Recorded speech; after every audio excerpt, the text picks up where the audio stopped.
પધારે છે ત્યારે આનંદ થાય છે. એમ જીવનમાં ઓચિંતાને કોઈ મહાપુરુષ કે સંત પધારે તો સમજજો જીવનું કલ્યાણ થવાનું છે.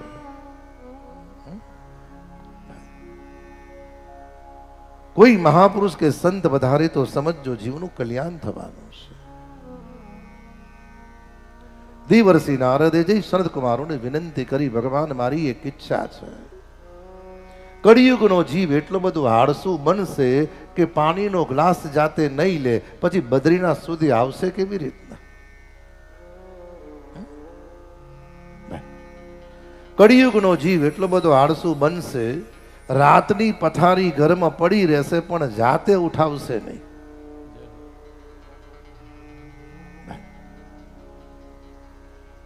અમુક ઉંમર સુધી શરીરમાં અમુક ઉંમર સુધી શરીરમાં આળસ ના આવે, પોતાનું કામ પોતે કરો સાહેબ. કહ્યું ને, જેટલું સુખ વધ્યું એટલું શરીરમાં દુઃખ અને રોગ વધ્યો.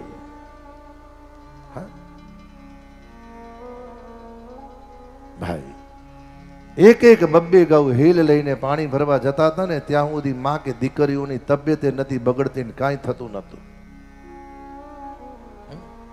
હવે તો 35-40 વર્ષની ઉંમર થઈને ઘોંટણ નથી કામ કરતા. ક્યાંથી કામ કરે? બેઠા બેઠા જ રહેવું હોય તો તમારે.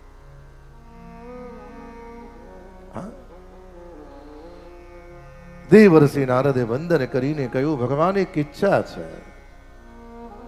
જગતના કલ્યાણ માટે હરિદ્વાર ક્ષેત્રમાં આનંદ વનમાં પધારો અને જગતનું કલ્યાણ કરો.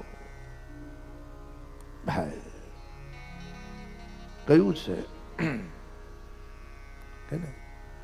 ગત જન્મનું પુણ્ય હોય તો ગત જન્મનું પુણ્ય હોય તો પુણ્યશાળી માતા પિતાને ત્યાં જન્મ મળે.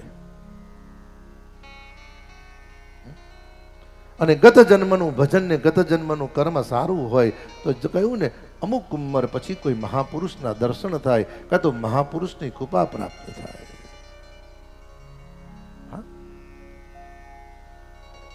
હરિદ્વાર ક્ષેત્રમાં નર્મદા કહ્યું ગંગાના કિનારે સનકાદી મહાપુરુષો આવ્યા છે.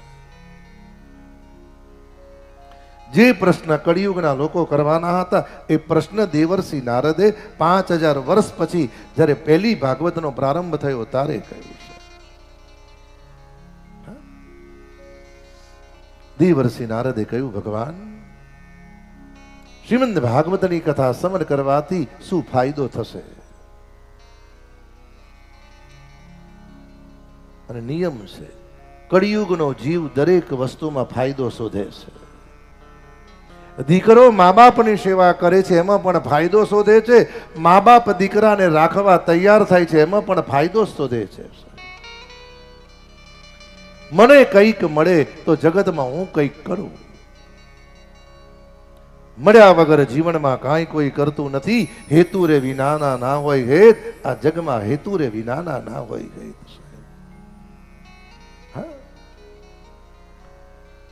સનત કુમારોએ કહ્યું, હે નારદજી, ગંગા યમુના ગોદાવરી નર્મદા કાવેરી અનેક તીર્થ ક્ષેત્રમાં સ્નાન કરવાથી પાપ મળે છે.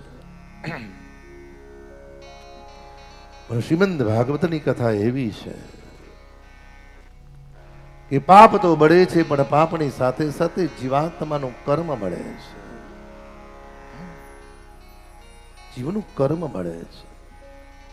કર્મ પ્રદાન વિશ્વકર રાજા, કર્મ પ્રધાન વિશ્વકરી રાજા.